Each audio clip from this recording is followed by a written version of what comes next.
나아만이라고 하는 사람은 예수님께서 이 세상에 오시기 800년에서 900년 전에 아람이라는 나라의 군대 장관입니다.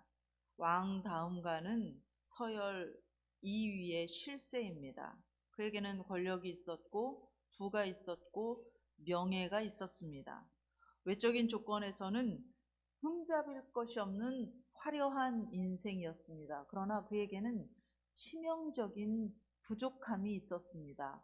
1절 말씀을 다시 한번 보시기 바랍니다. 같이 읽습니다.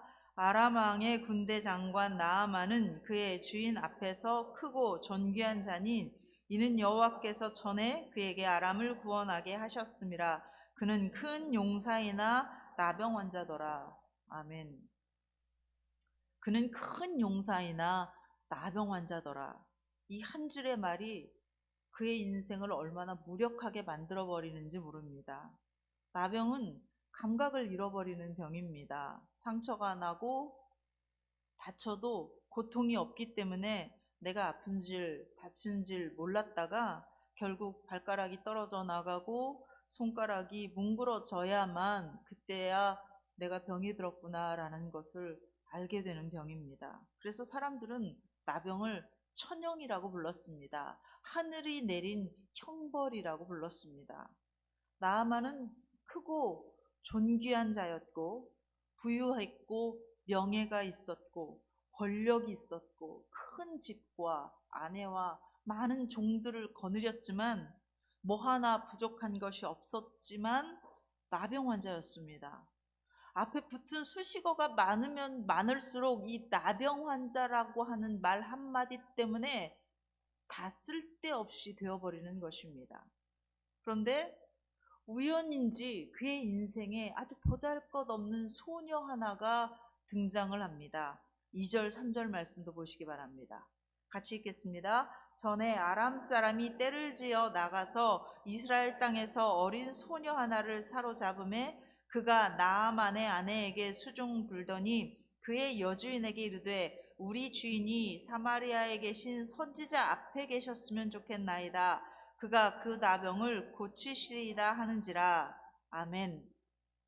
어린 소녀는 전쟁으로 인해서 부모를 잃고 조국에서 떠나와서 삶의 터전을 빼앗겼습니다. 그리고 지금 나아만의 집에서 종살이를 하고 있는 신세입니다.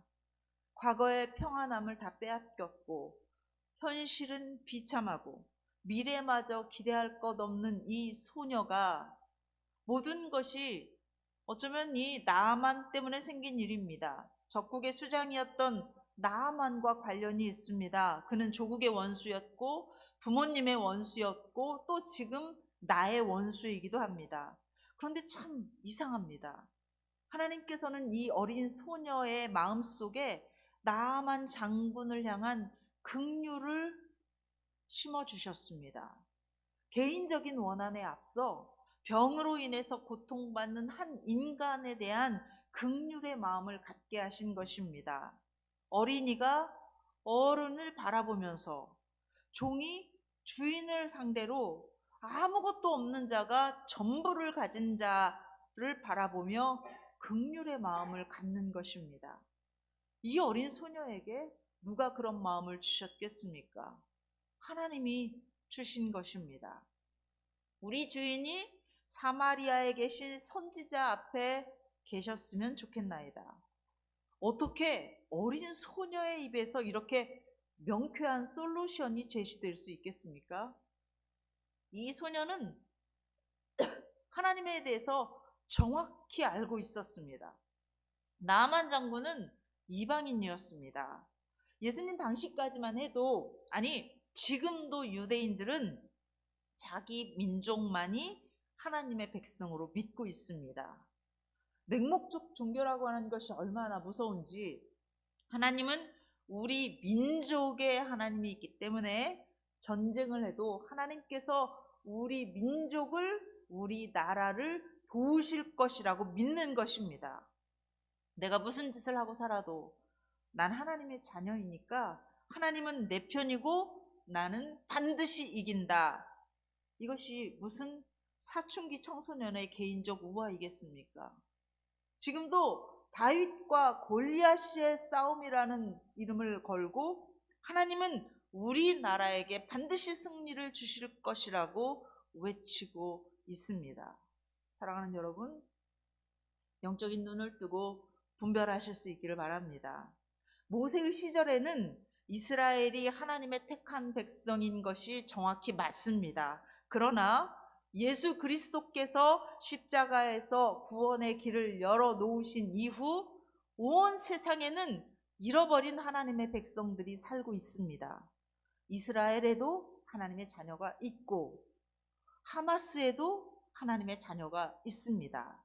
이란에도 하나님의 자녀가 있고 우크라이나에도 하나님의 자녀가 있으며 러시아 땅에도 하나님의 자녀가 살고 있습니다. 우리나라 선교사님들이 그 나라에서 지금 선교를 하고 계시지 않습니까? 그러면 이 전쟁 계속해야 하겠습니까? 북한에도 잃어버린 하나님의 자녀가 있고 중국에도 일본에도 예수 믿고 돌아와야 하는 하나님의 자녀들이 있습니다. 하나님은 어느 한 나라의 하나님이 아니시고 전 세계 모든 만국의 주인이십니다. 하나님의 백성은 민족과 지역과 혈통으로 구분되는 것이 아니라 예수 그리스도를 믿고 구주로 고백하는 사람들이 하나님의 백성입니다. 전 세계 신학자들을 깜짝 놀라게 한 것이 바로 이 어린 소녀의 신관입니다. 하나님에 대한 이해, 하나님에 대한 지식, 하나님에 대한 믿음이 정확합니다. 지금으로부터 약 3000년 전에 살았던 이 어린 소녀는 이방인이라고 할지라도 그가 진심으로 하나님을 믿고 간구하면 하나님께서 그를 불쌍히 여겨서 고쳐주실 것이라고 의심하지 않았습니다. 어떻게 인생의 소중한 모든 것을 잃어버린 소녀가 하나님에 대해서 원망하며 살고 있는 것이 아니라 온 세상 사람들을 향하신 하나님의 마음을 이해하고 살고 있는 것입니다. 포로로 잡혀오기 전에 혹시 신학 공부를 한 것은 아닌가 의심이 들 정도입니다. 사람이 자기 처지가 비참하다 보면 남의 아픔은 신경 쓸 여력이 없기도 합니다. 그러나 이 소녀는 자기도 힘들지만 주변 사람의 고통을 불쌍히 여길 줄 아는 따뜻한 마음을 여전히 간직하고 있었습니다. 어떻게 이런 마음을 가질 수 있는 것입니까? 사람은 하나님의 작품이기 때문에 그렇습니다. 사람은 원수 마귀가 만들어낸 것이 아닙니다. 성도는 하나님의 작품입니다. 하나님의 선하심, 하나님의 거룩하심, 하나님의 사랑하심을 담도록 하나님께서 인간을 창조하셨습니다.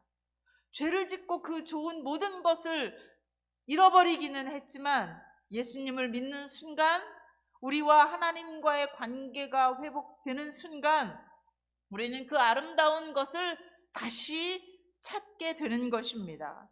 여러분의 눈에 혹시 다른 사람의 아픔이 보이고 그를 불쌍히 여기는 마음이 생기고 그를 위로해주고 싶고 기도해주고 싶은 마음이 있다면 여러분 감사하시기 바랍니다. 그것은 하나님이 주신 마음입니다. 그 마음을 그냥 흘려보내지 마시고 반드시 실천하실 수 있기를 바랍니다. 결론부터 말씀을 드리자면 나아만 장군은 이 소녀의 말대로 사마리아에 가서 선지자를 만나고 나병이 완전히 고쳐져서 깨끗하게 나아서 돌아옵니다. 완치가 되어서 돌아옵니다. 이 소녀가 그 후에 어떻게 되었겠습니까? 성경에는 후기가 기록되어 있지 않지만 그래도 우리는 충분히 알 수 있습니다. 생명의 은인인데 아마도 나아만 장군은 이 소녀를 업고 다녔을 것 같습니다. 이 소녀는 고생 끝 행복 시작의 인생을 살았을 것입니다. 갈라디아서 6장 7절에는 사람이 무엇으로 심든지 그대로 거두리라 말씀하셨습니다. 긍휼을 심으면 긍휼이 여김을 받습니다. 사랑을 심으면 사랑을 거두는 것입니다. 이 소녀는 자기 말을 듣고 나만 장군이 사마리아로 출발했을 때부터, 그날부터 돌아올 때까지 얼마나 기도를 했을까 생각을 해봅니다. 이 소녀는 기도를 안 하고는 있을 수 없었을 것입니다. 왜냐하면 만약 못 고치고 돌아오면 자기는 어떻게 되는 것입니까? 그날로 죽은 목숨이기 때문입니다. 평생 교회 사역을 하면서 보면 중보기도는 하나님의 말씀을 입술로 증거하는 사람이 가장 많이 기도할 수밖에 없습니다. 믿음으로 하나님을 증거했는데 만약 하나님이 응답을 해주시지 않으면 하나님의 체면만 땅에 떨어지는 것이 아니라 저도 역시 실없는 사람이 되기 때문입니다. 하나님과 제가 딱 하나가 됩니다. 일심동체가 됩니다. 하나님께서 응답해 주시면 저도 존경을 받고, 하나님께서 응답을 안 하시면 저도 거짓말장이가 되는 것입니다. 하나님만 없다고 하는 게 아니라 저까지도 헛소리하는 사람이 되는 것입니다. 그래서 저는 비겁하긴 하지만 가끔 이렇게 다짐을 합니다. 그래, 하나님께서 이 병을 반드시 고쳐주실 것입니다 라고는 말하지 말아야지. 반드시라고는 말하지 말아야지. 이렇게 생각하면서 항상 말할 때 다짐하지 않으려고 조심을 합니다. 그런데 하나님께서는 제 뜻대로 그렇게 하게 놔두시지는 않습니다. 저도 모르게 하나님께서 반드시 응답하실 줄을 믿습니다. 하나님께서 반드시 이 병을 고쳐주실 것입니다. 그러니 의심하지 말고 한 번만 더 기도하십시오라고 말해버리고 마는 것입니다. 그리고 아플싸 돌아서서 하나님 앞에 사정을 합니다. 하나님, 저 좀 말리시지. 제 입을 좀 막으시지. 왜 그렇게 말하도록 내버려 두셨습니까? 이제 어쩔 수 없습니다. 이판사판입니다. 하나님께서 응답해 주십시오. 저도 살려주시고 저 사람도 살려주시고 하나님께서도 영광을 받으시옵소서라고 밤낮으로 기도할 수밖에 없습니다. 이게 정말 솔직한 심정입니다. 제가 어떻게 알겠습니까? 하나님께서 어떤 뜻을 가졌는지. 그런데 그렇게 밤낮으로 기도를 하고 나면 결국 누가 삽니까? 그 사람이 살아나는 것입니다. 할렐루야. 제가 그때서야 깨닫습니다. 하나님께서 그 사람을 살리시려고, 그 사람을 살리실 뜻이 있으셨기 때문에 억지로라도 내 입을 벌려서 그렇게 선포하게 하셨구나. 그 사람을 위해서 중보 기도할 사람이 필요해서 기도할 사람을 찾으셨구나라고 미련한 제가 그때서야 깨닫게 되는 것입니다. 사랑하는 여러분, 여러분이 걱정하는 그 사람, 기도하지 않으면 그 사람의 인생은 어렵습니다. 그러므로 그 사람 앞에 가서 여러분의 입술로 분명히 선포하시기 바랍니다. 당신이 하나님 앞에 가면 당신의 건강, 당신의 인생, 당신의 미래는 반드시 회복될 것입니다 라고 하나님과 그 사람 앞에서 여러분의 입술로 분명히 선포하시기 바랍니다. 그리고 그 말씀을 들은 하나님 앞에 와서 밤낮으로 기도하시기 바랍니다. 교회에 올 시간이 없으십니까? 괜찮습니다. 어디서든 기도하시기 바랍니다. 차 속에서도 괜찮고 길거리에서도 괜찮습니다.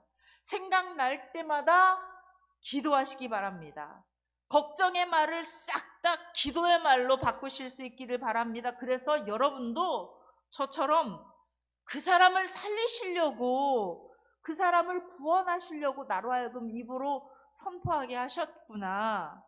그 사람을 위해서 중보할 사람이 필요해서 나로 하여금 입으로 선포하고 기도하게 하셨구나라는 것을 경험하고 간증하실 수 있게 되기를 주의 이름으로 축원합니다. 나병을 고치기 위해서 사마리아로 찾아간 나아만 장군은 결코 빈손으로 가지 않았습니다. 은 10달란트, 금 6,000개, 의복 10벌을 들고 갔습니다. 그 당시 아람에서 만든 의복은 최상품이었기 때문에 조공으로 바치는 항목에서도 항상 빠지지 않았습니다. 그래서 나아만 장군이 가지고 간 그 선물을 지금의 화폐 단위로 환산을 하면 약 6천억 정도가 되는 치료비를 들고 간 것입니다. 이것은 도저히 개인이 감당할 수 없는 금액이었기 때문에 아람 왕이 국가적으로 지원을 한 것이었고, 그만큼 나아만 장군은 아람 내에서 크고 존귀한 사람이었던 것입니다. 그런데 이 상하리만큼 엘리사 선지자는 이 사람에게 냉담했습니다. 관례적으로 외국의 군대 장관이 찾아오면 그에 걸맞는 의전을 행하는 것이 마땅합니다. 아니, 100번 양보를 하더라도 군대 장관이 아니라 그 누가 찾아오더라도 사람이 오면 얼굴로 대면을 하는 것이 상식적이지 않습니까? 타국에서 병을 고치고 싶은 마음에 왕의 추천서를 받아가지고 어마어마한 치료비를 챙겨서 아픈 몸을 이끌고 찾아온 사람인데 엘리사 선지자는 나와 보지도 않습니다. 그리고 제3자를 통해서 전하는 말이 요단강에 가서 몸을 7번 씻으면 내 살이 깨끗하게 회복되리라 달랑 한마디를 하는 것입니다. 심지어 나아만의 상처를 쳐다보지도 않았습니다. 나아만은 이 상황에서 너무 심한 모멸감을 느꼈습니다. 비록 나병에 걸리기는 했지만 그는 지금까지 이런 대접을 받아본 적이 없었습니다. 전쟁터에서는 나라를 구한 영웅이었고, 왕 앞에서는 크고 존귀한 사람이었고, 백성들에게는 부유하고 권세 높은 사람이었습니다. 공짜로 치료를 받겠다는 것도 아니고 선지자가 자자손손 편하게 놀고 먹을 만한 천문학적인 선물을 들고 왔는데도 불구하고 자기를 이렇게 문전박대하는 그 선지자에 대하여 나아만은 대노했습니다. 10절에서 12절 말씀도 한번 보시기 바랍니다. 10절에서 12절까지 말씀을 같이 읽겠습니다. 엘리사가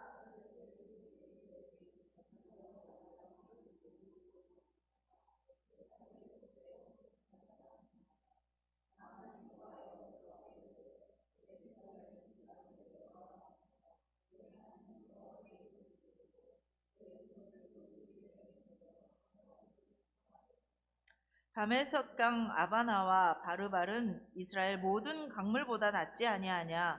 내가 거기서 몸을 씻으면 깨끗하게 되지 아니하랴 하고 몸을 돌려 분노하여 떠나니. 아멘.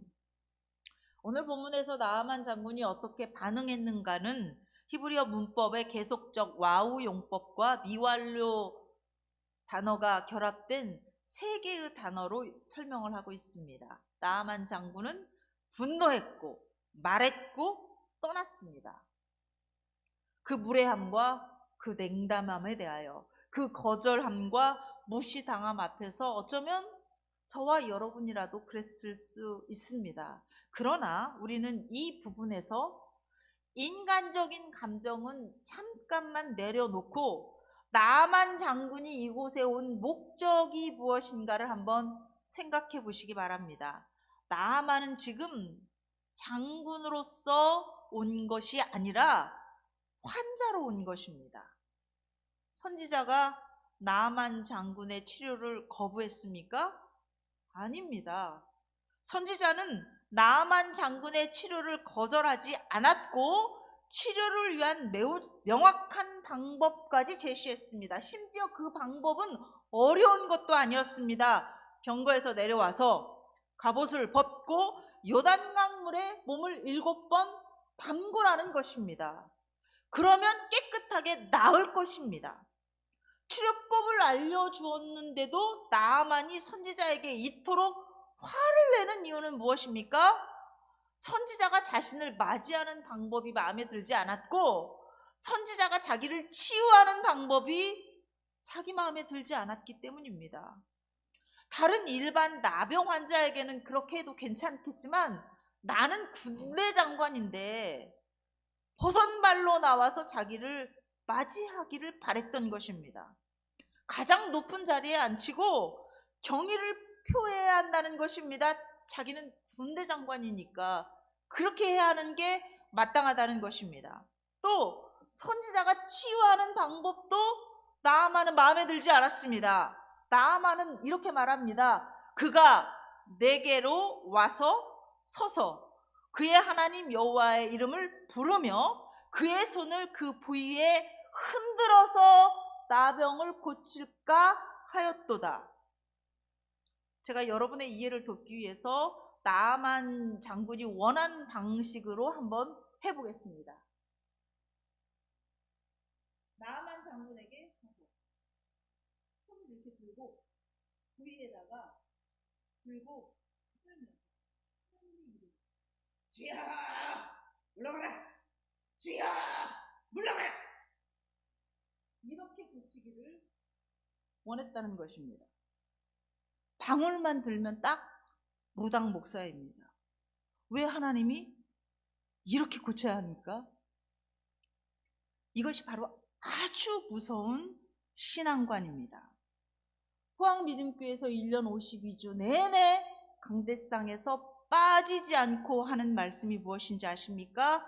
내 생각 내려놔라, 내 방식 내려놔라, 내 감정 내려놓고 오직 하나님의 말씀대로 믿으라는 것입니다. 오직 하나님의 말씀대로 예배 드리고 오직 하나님의 말씀대로 봉사하고 하나님의 말씀대로 헌금 올리고 하나님의 말씀대로 믿으라는 것입니다. 그 말씀대로 살라는 것입니다. 왜 내가 원하는 방식으로 하나님께서 나를 맞이하셔야 합니까? 왜 내가 원하는 방식으로 하나님께서 나를 치료하시고 왜 내가 원하는 방식으로 하나님께서 나에게 응답하셔야 합니까? 그 방식이 정말 나에게 가장 좋은 방식이라는 확신이 있습니까? 엘리야 선지자가 나아만을 홀대한 것에는 의도적인 이유가 있었습니다. 오늘 본문 1절 말씀을 다시 한번 보시기 바랍니다. 1절 말씀을 다시 읽겠습니다.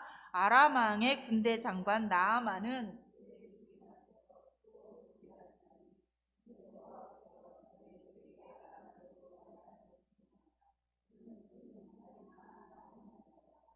아멘. 나아만 장군이 크고 존귀하게 된 결정적인 이유는 그가 나라의 운명이 걸린 전쟁터에서 아람을 구원했기 때문입니다. 그런데 이 승리를 누가 주셨다고 말씀하고 있습니까? 여호와 하나님께서 그에게 아람을 구원하게 하신 것입니다.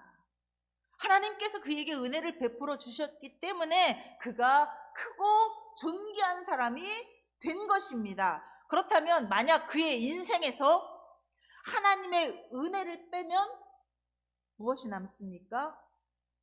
나병 환자 나아만만 남는 것입니다. 지금 여기에 누구의 은혜로 오게 된 것입니까? 자신의 비참함보다도 병자의 고통을 불쌍히 여기는 어린 소녀의 긍휼과 믿음을 가지고 밤낮으로 낮기를 기도하고 있는 그 어린 소녀의 중보 기도 덕분에 지금 여기에도 와 있는 것입니다. 그런데도 나는 군대 장관이니까 내가 치료비를 겁나게 많이 들고 왔으니까 특별 대우를 받아야 하고 나를 치료할 때는 내가 원하는 방식으로 내가 생각한 그런 방식으로 나를 고쳐야 한다고 하는 사고방식을 가지고 화를 내고 있다면 여러분이 하나님이라면 어떻게 하시겠습니까? 그냥 나아만이 원하는 방법으로 나아만의 병을 고쳐주고 치료비만 두둑히 받고 돌려보내겠습니까? 아니면 하나님은 누구이고 너는 누구이고 하나님 앞에 나올 때는 어떻게 나와야 하는가를 가르치고 나서 병을 고쳐주시겠습니까? 예수를 처음 믿을 때는 반드시 내려놓아야 합니다. 예수님을 믿기 위해서는 내 생각을 내려놓아야 하고 내 방법을 내려놓아야 합니다. 내 고집도 내려놓아야 하고 내 자랑도 내려놓아야 합니다. 지금까지 내가 알고 있던 예수님에 대한 나의 그 오해와 편견을 다 내려놓아야 합니다. 그래야만 하나님을 만날 수 있습니다. 요단강에 들어가려면 병거에서 내려와야 하고, 몸을 씻으려면 그 번쩍번쩍 빛나는 갑옷도 벗어야 합니다. 그렇게 하나님 앞에 하나씩 하나씩 순종하고 나면 드디어 내 진상이 무엇인가를 확인하게 되는 것입니다. 나는 썩어 문드러가는 상처를 가진 죽을 수밖에 없는 나병 환자구나 라는 것을 드디어 깨닫게 되는 것입니다. 사랑하는 여러분, 왜 요단강에 7번 씻으라고 했는지 이 말씀을 깊이 묵상해야 합니다. 다메섹에 있는 아바나와 바르발강은 황금의 강이라고 불릴 정도로 맑고 깨끗하기로 유명했습니다. 그런데 흙탕물과도 같은 이 요단강에 내려가서 씻으라고 한 이유는 무엇이겠습니까? 1번, 2번, 3번, 6번까지 씻어도 전혀 나을 기미가 없었을 때 나아만이라고 하는 이 병자의 마음에 얼마나 깊은 번뇌가 일어났겠습니까? 미친 짓 같고 바보가 된 것 같으면서도 마지막 그 7번을 채울 수 있었던 그 힘은 어디에서 나왔겠습니까? 절박함에서 나왔습니다. 병에서 해방되고 싶은 그 절박함, 인생을 다시 잘 살고 싶은 절박함, 지금까지 가지고 있었던 이것, 내가 얼마나 힘들게 모았는지, 그런데 이게 지금 다 아무 소용이 없게 되었음에 다시 인생을 계획하고 싶은, 기회를 갖고 싶은 그 절박함에 변화가 없었음에도 불구하고 7번까지 요단강에 들어간 것입니다. 그런데 그 간절함을 가지고 7번까지 요단강에 들어갔다 나왔더니 썩어 문드러져가는 이 피부가 어린아이 피부처럼 완전히 회복되었습니다. 그때 여러분 같으면 와, 이 흙탕물이 보기보다 영험하네, 뭐 이런 생각을 했겠습니까? 아니면 하나님의 말씀이면 흙탕물이든 구정물이든 장군이든 어린 소녀든 하나님의 말씀대로 하면 그의 인생은 변화받는구나 라는 것을 깨달았겠습니까? 사랑하는 여러분, 우리는 하나님 앞에서 모두가 죄인일 뿐입니다. 부자도 가난하도 많이 배운 자도 적게 배운 자도 젊은이도 노인이도 우리는 그냥 하나님 앞에 죄인일 뿐입니다. 죄인된 우리를 구원하시려고 예수님께서 십자가에서 우리 대신 죽어주셨고, 우리는 그 공로로 인해서 지금 자유케 되었습니다. 죄에서 자유케 되었고 하나님 앞에 기도할 수 있는 하나님의 자녀가 된 것입니다. 그런데 언제까지 예수님 앞에서 내 생각을 고집하시겠습니까? 나는 그냥 이렇게 하겠습니다. 나는 이렇게 좀 대해 주십시오. 언제까지 하나님 앞에서 내 방식을 고집하고 내 계획을 고집하겠습니까? 하나님의 말씀대로 순종해야 하나님을 만날 수 있습니다. 하나님의 말씀대로 순종하시고 하나님을 만나실 수 있기를 바랍니다. 하나님을 만나서 그 죄의 용서함의 기쁨을 경험하시고 죄의 유혹에서 벗어나는 힘을 체험하실 수 있기를 바랍니다. 그래서 참된 자유가 무엇인지, 건강이 무엇이고 기쁨이 무엇이고 주님과 동행하는 것이 무엇인가를 본격적으로 경험하실 수 있기를 바랍니다.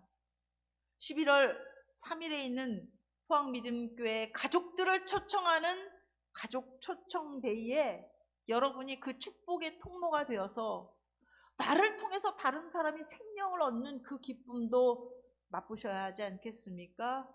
오늘 이 순간부터 여러분이 갖고 있었던, 여러분이 알고 있었던, 여러분이 기대하는 하나님에 대한 어떤 고정 틀을 내려놓으시기 바랍니다. 말씀대로 예배드리고 말씀대로 순종하고 말씀대로 살면서 진짜 하나님을 만나는 나아만과 같은 축복이 저와 여러분에게 있기를 주의 이름으로 축원합니다. 기도하겠습니다. 우리를 사랑하시는 하나님, 나아만 장군을 통해 우리의 모습을 보게 해주셔서 감사합니다. 아직도 내가 원하는 대로 하나님이 해주지 않으면 화를 내고, 아직도 내 방법대로 예수 믿으려고 하는 이 교만함을 오늘부터 완전히 내려놓게 도와주시옵소서. 하나님께서 나를 향하신 뜻과 하나님께서 원하시는 방법이 무엇인가를 깨닫고 그 말씀에 순종함으로 말할 수 없었고 상상할 수도 없었던 축복의 길에 들어서게 하여 주시옵소서. 예수 그리스도의 이름으로 기도하옵나이다. 아멘.